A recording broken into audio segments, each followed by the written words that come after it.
What's up guys? Welcome back to another video. I'm Dustin Oliver.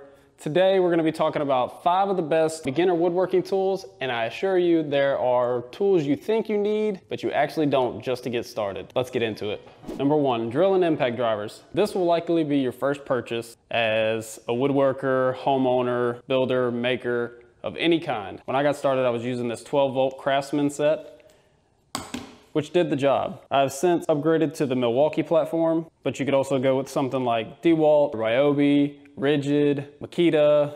There are plenty of brands out there. Choose one that you like, stick with it, because the most expensive part of any platform are the batteries. 95% of the time I use the 12-volt system just because I like how compact it is.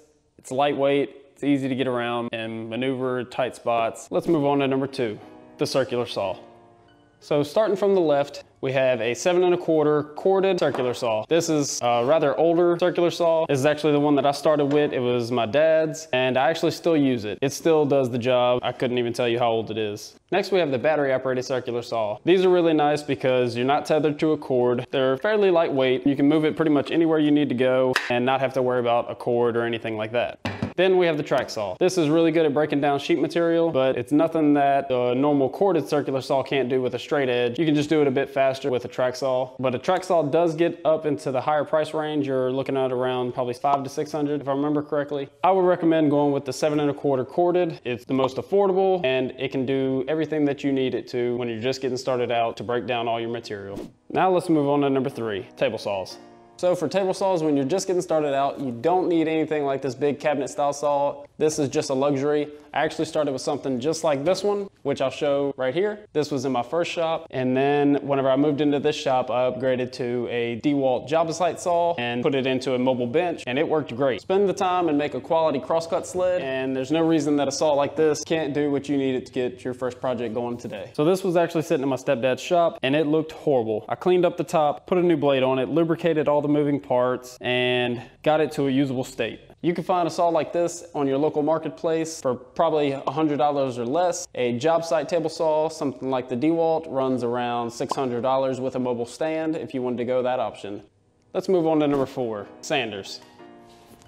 All right, for sanders, and I'm gonna start by saying again, you don't need the most expensive option when you're getting started. Something like this Festool ETS EC125 is really nice to have. There's no reason that something like this or a corded version wouldn't work. Now I wouldn't scrape the bottom of the barrel and go as low as a Harbor Freight version. If you watch my shop tour video, you know that I started out with a Harbor Freight square head sander. If you missed that, I'll leave a link to it right here so you can check that out, but do not waste your money on that sander. You can pick up a decent random orbit sander from your local big box store, anywhere from $50 to $100, and you'll be much better off than going with that very crappy version from Harbor Freight. Don't waste your money. You can go with this battery operated one. This one is a bit heavy, especially once the battery's in place, a little bit off balance. It is nice not being tethered to a cord, and you have this little dust collection bin on the back. While it doesn't collect everything, it gets the majority of it. If you're trying to do something quick that you don't feel like running an extension cord or anything like that, this is a good option. But I would recommend the corded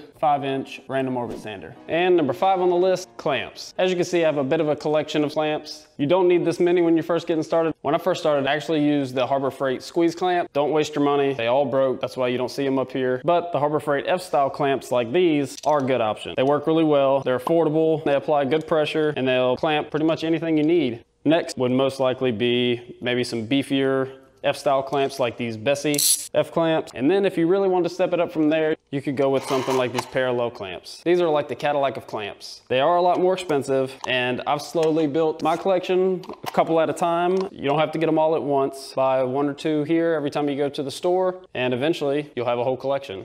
Great option, but not necessary when you're starting out.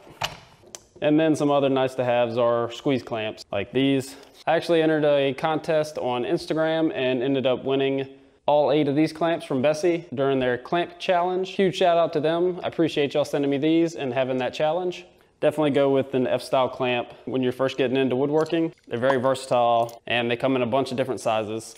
Just for a recap, number 1, drill and impact driver. I prefer the 12-volt system, but you could also go with an 18-volt system so that you can expand your tools for that platform. And number 2, a circular saw. Your best option is corded. Number 3 would be the table saw, and you could always go with something used like what you see here, or you can go with a job site table saw, which from experience, I recommend the DeWalt. Number 4 is the random orbit sander. I would go with a 5-inch corded version. And last but not least, number 5, clamps. Like everybody says, you can never have enough clamps, but I would start with the F-style clamp and then just grow your clamp collection from there. And those are the tools that you need to get started woodworking. So no more excuses. Start your first project. Wait, before you go, let me know down in the comments below if there's a project you've been wanting to start, and if so, what is it? Thank you guys for watching. See you on the next one.